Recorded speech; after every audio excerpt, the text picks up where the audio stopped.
ये डॉक्यूमेंट कर लो तैयार वरना नहीं हो पाएगा एडमिशन। मैं बात कर रहा हूँ सैनिक स्कूल ई काउंसलिंग की। जी हाँ बच्चों, सैनिक स्कूल का ई काउंसलिंग का रजिस्ट्रेशन चल रहा है और ये रजिस्ट्रेशन जो होगा 21 फरवरी को बंद हो जाएगा।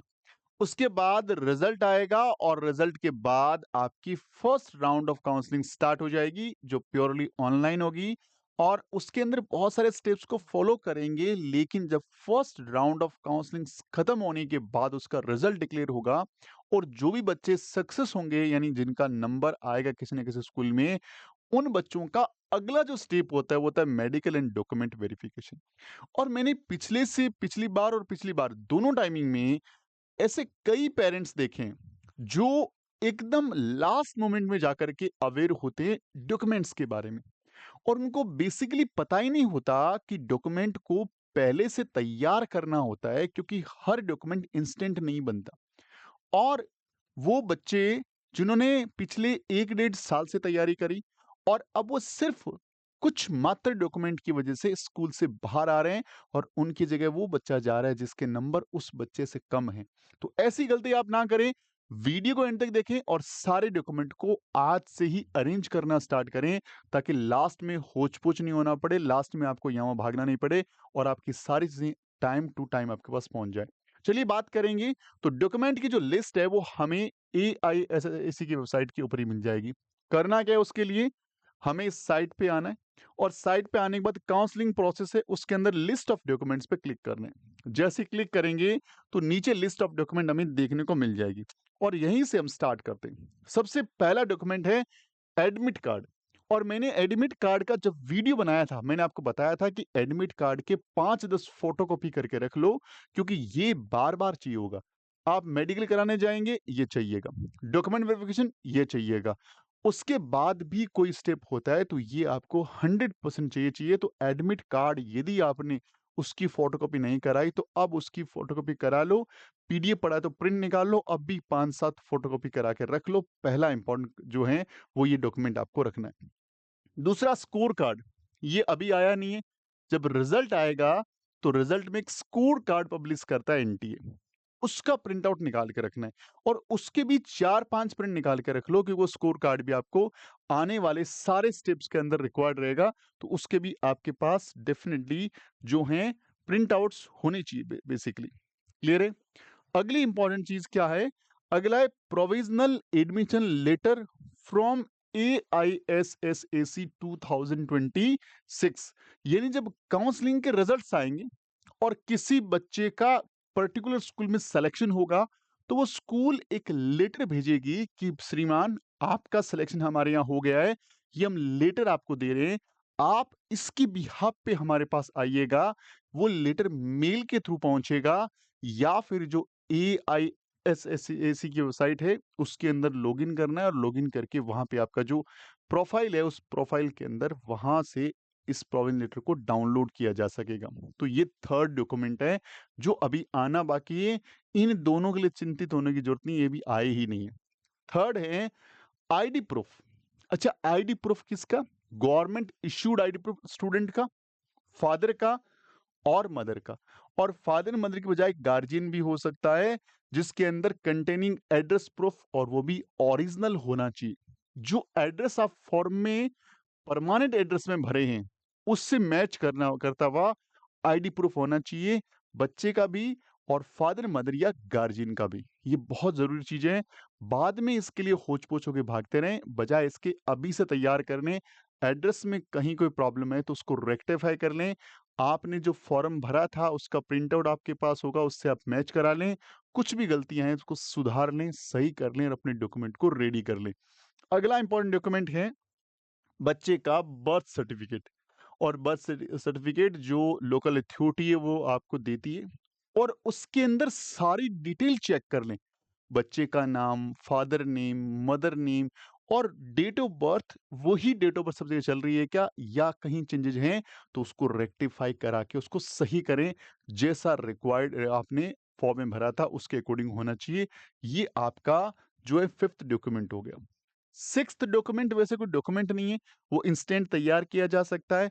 इसमें पासपोर्ट साइज फोटोग्राफ चाहिए बच्चे की 5 और एक फैमिली की ग्रुप फोटो चाहिए 2। क्योंकि जब आपका बच्चा स्कूल में जाएगा तो वहाँ पे उनको पता होना चाहिए कि इनकी फैमिली में ये फला मेंबर है। यदि आप विज़िट करने जाएँ तो वहाँ से वो आपको रिकॉल कर सकें, इसलिए आपकी 2 फैमिली फोटोग्राफ भी रिक्वायर्ड होती है। वैसे ये डॉक्यूमेंट इंस्टेंट बन सकता है, इसकी ज़्यादा चिंता करने की ज़रूरत नहीं है क्योंकि तुरंत बनाया जा सकता है, नहीं भी अभी तैयारी करें तो। अगली इम्पोर्टेंट चीज़ है अडॉप्शन डीड। यदि कोई बच्चा किसी एक पेरेंट से दूसरे पेरेंट्स ने लिया है या फिर कहीं से अडॉप्ट किया गया है, तो ओरिजिनल अडॉप्शन डीड वहाँ पे लगेगी और वो आपको संभाल करके रखनी है। ये इफ कंडीशन पे काम करता है।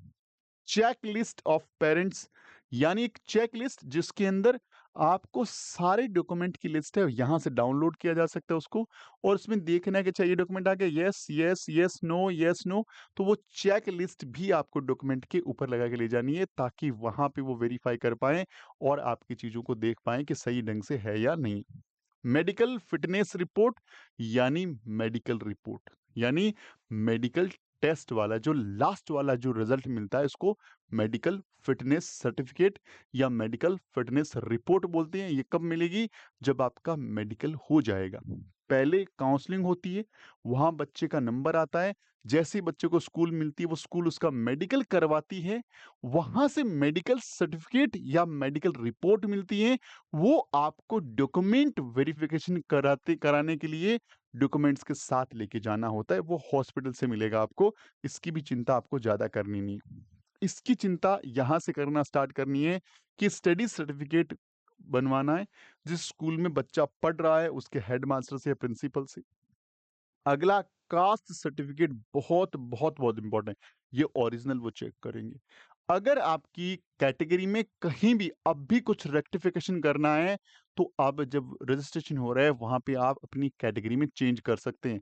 जा करके चेंज कर लो और उसके अकॉर्डिंग आपके पास डॉक्यूमेंट होना चाहिए और ये ओरिजिनल चाहिए होगा यदि आप किसी भी कैटेगरी से बिलोंग करते हैं। अच्छा, आप जनरल कैटेगरी से हैं तो देखो जनरल का नाम है SC ST OBC या डिफेंस के लिए रहता है ये। अब उन्होंने बोला अगला है डोमिसाइल सर्टिफिकेट जो हर बच्चे के लिए जरूरी है।